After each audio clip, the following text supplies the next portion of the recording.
ओम नमो नारायण। मित्रों एक खबर सुनी होगी आपने। 1-2 दिन पुरानी खबर है जिसमें मुरादाबाद में बेलारी जगह पे 5 मुस्लिम छात्राएं एक हिंदू छात्रा को जबरन बुर्का पहना रही थी। सीसीटीवी फुटेज बाहर आई और भाई को पता चला तो भाई ने पूछताछ की तो उसको बताया गया कि उसके साथ ऐसा पिछले लगभग 1 साल से हो रहा है।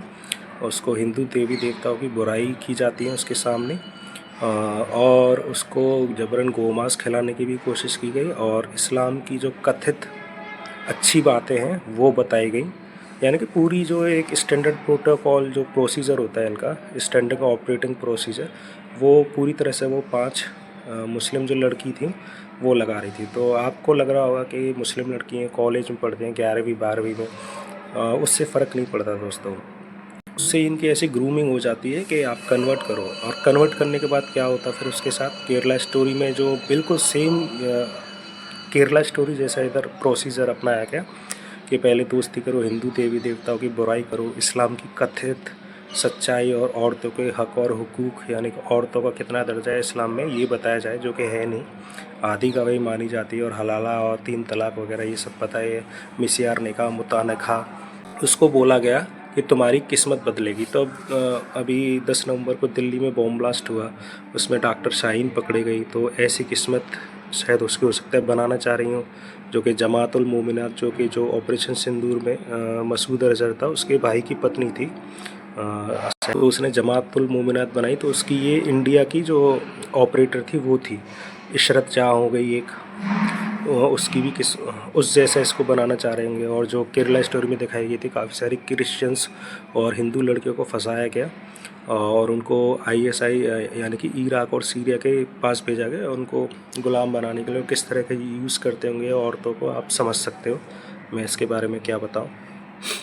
तो ये पूरा एक एसओपी होता है इनका, पूरा एक प्रोसीजर होता है जिसमें खुद मुस्लिम लड़की हिंदू लड़की या क्रिश्चियन लड़की से दोस्ती करती है, यानी कि काफिर लड़कियों से, फिर धीरे धीरे उनका माइंड वॉश करती हैं, फिर कोई अपना दोस्त भाई चाचा का लड़का वगैरह इन सब से उनकी शादी करा देती हैं।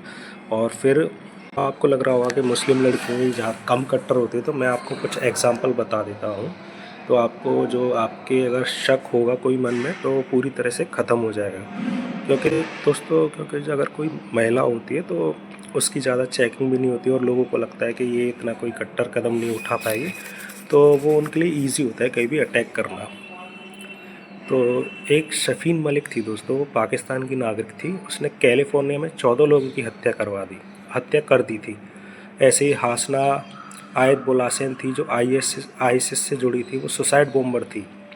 यूरोप में उसने सुसाइड बॉम्बिंग की थी। और जो सबसे पहली महिला सुसाइड बॉम्बर मानी जाती है वो दोस्तों मानी जाती है यूसुफ मेहदी। उसने 1985 में लेबनान में सुसाइड बॉम्बिंग की थी जिसमें 2 लोग मारे गए थे। और एक नाम आता है हयात बोमिदियन का, जो कि फ्रांस की मोस्ट वांटेड आतंकी थी, महिला आतंकी थी। उसका भी पता नहीं, वो शायद सीरिया में है।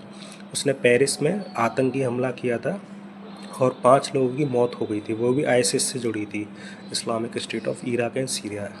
ऐसा ही एक महिला थी समांथा ल्यूथवेट, जो कि लंदन की थी और जो कि असली वाइट विडो के नाम से जानी जाती है। और फिल्म वाली नहीं, स्कारलेट जॉनसन की बात नहीं कर रहा हूँ। तो दोस्तों उसके पिता ब्रिटिश आर्मी में थे।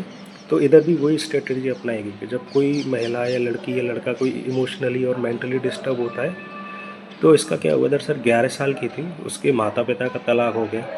इससे समानता के जो पड़ोस में मुस्लिम परिवार था उसने इसको इमोशनली और मेंटली थोड़ा सा उसको सपोर्ट किया और धीरे धीरे फिर वो इनका प्रोसेस सेम हो गया और धीरे धीरे वो कन्वर्ट ही कर दी गई दोस्तों।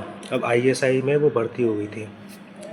इसके अलावा एक सैली जोन्स नाम की महिला थी, ये भी पहले क्रिश्चियन थी, लेकिन वही जो इनका प्रोसेस होता है वो इसको कन्वर्ट कर दिया गया। पर वो आईएसआईएस के लिए ऑनलाइन भर्ती करने लग गई और इसको मिसेस टेरर के नाम से जाना जाता है।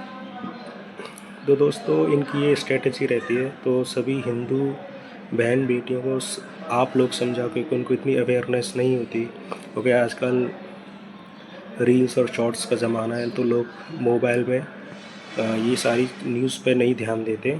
ठीक है दोस्तों, ओम नमो नारायण।